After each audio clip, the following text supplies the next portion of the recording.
Everyone, just wanted to give an update on a house filtration system that I just finished more or less getting installed in our house here. We were replacing a Rain So Soft system from years back that was not doing a very good job, and I really wanted to get something that did more with filtration. We picked the heavy metals one. We actually ordered this off Amazon for about $450, close to $500 with tax. I think you can actually order direct from Express Water, which is who supplied it on Amazon, but it wasn't until I went to Express's website that actually showed that they showed it for like $400, a little less money, but oh well, no biggie. But we got the system to replace the Rain So Soft system. I wanted something that had the, this one here, it's a 5 micron filter just for incoming silt. This one here is a KDF filter for your heavy metals, and then it's the carbon black here for chlorine and taste and some other extra filtration. You can see it comes with the stainless steel cage around it and the gauges on top, which is, I definitely wanted that to see, you know, the condition of the filters. I really like the idea of being able to change the filters out. We run on city water, and I wish I could attach a picture of what I took that came out of our old filter after 15 years. It was 15 years, but still, you look at the bottom of the glass, and it was pretty cloudy, silty, and even some chunks.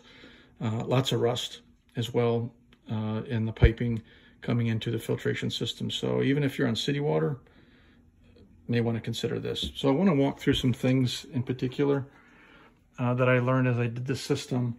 And as I originally set it up, you can see down on the bottom right-hand corner here, I have kind of three pipes that go through the wall that are incoming and outgoing water to the house, because the water actually comes to our house from the street, which is out that way.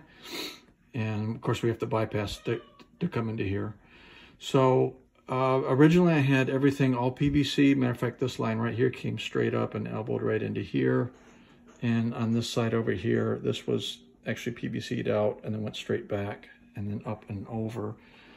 One of the biggest problems that I had with this system, and you'll notice that too if you see the write-ups for the Express Water system, is the inlet systems here. They have 1 inch female connection on the inside, so female threads on there on both sides, on the inlet and then on the outlet side.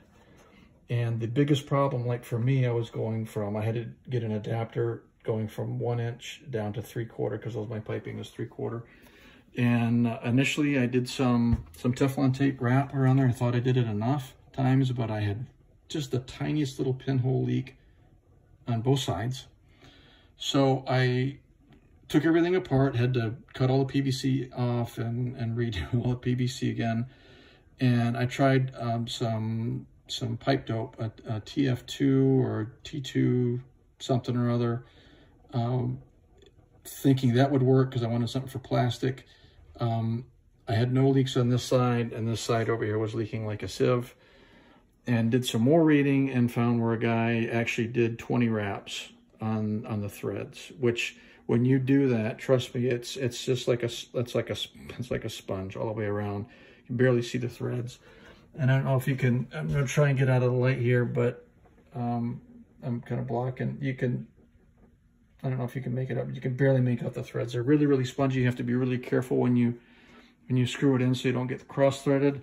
But that's the only way I got it to not leak. And I actually did not use 1/2 inch Teflon. I used 3/4 inch wide Teflon, which is just perfect to go across the threads for that adapter piece right there. And I went around 20 times. And it's a lot. This side has not leaked at all. This side over here had the tiny, tiny little leak on it.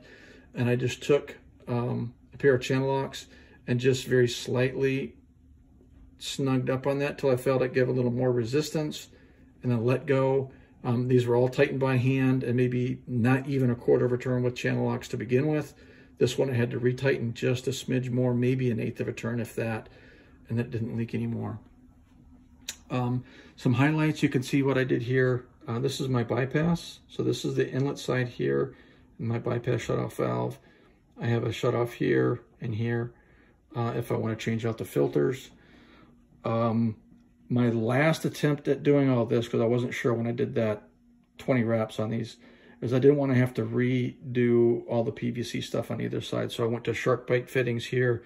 So that worst case scenario, I could just loosen up my clamps here, so everything was kind of loose, and I could just take the shark bite fittings, back them off, and then I only have to replace the elbows here, and I have to re-PVC everything. That was a big headache and expense. I know the shark bite fittings are expensive, but trust me, it was worth it in the end, especially with time. Holy smokes, the time factor was huge for me.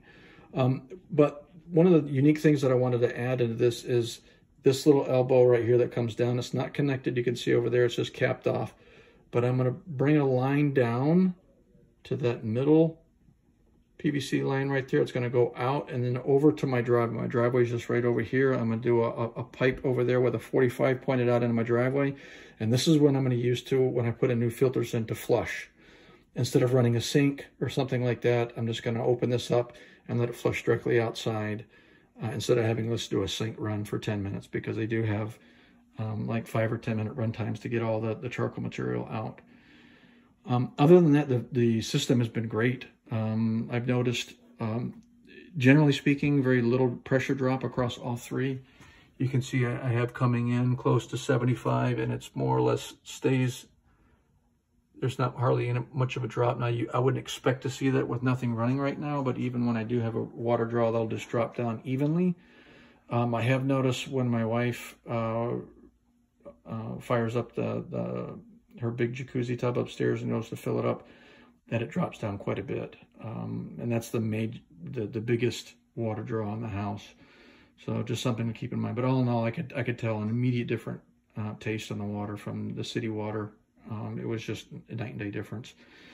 So anyways, that's the system here. Now, one last thing. I did mount up in the air, and I did a couple things. One, I offset because I wanted the unit to sit on a ledge in the back here and not on the floor, so I had a little more room kind of on the bottom down here with those open spaces there where our old system sat, so we got to replace that carpet. But I wanted it to sit on the ledge and get up a little bit higher, so when I'm doing filter changes, I had a little extra space to work with. And then I wanted to offset off the wall this way so that up here I could run my PVC and have my mount. I wouldn't have to be concerned about hitting a stud. I'd just put 1x material on the back where I knew studs were, and I went longer than the unit so that I just had to screw this in to kind of hold it in place. And then that spacing also I had to do for the PVC line and give clamps here, so I don't want to do anchors into the drywall. But anyhow, just wanted to give a quick, maybe not so quick rundown on what I've experienced with this system. If you have any questions, please shoot them down below, and I will be more than happy to answer questions on what I ran into on the system. Overall, very good system. Thank you.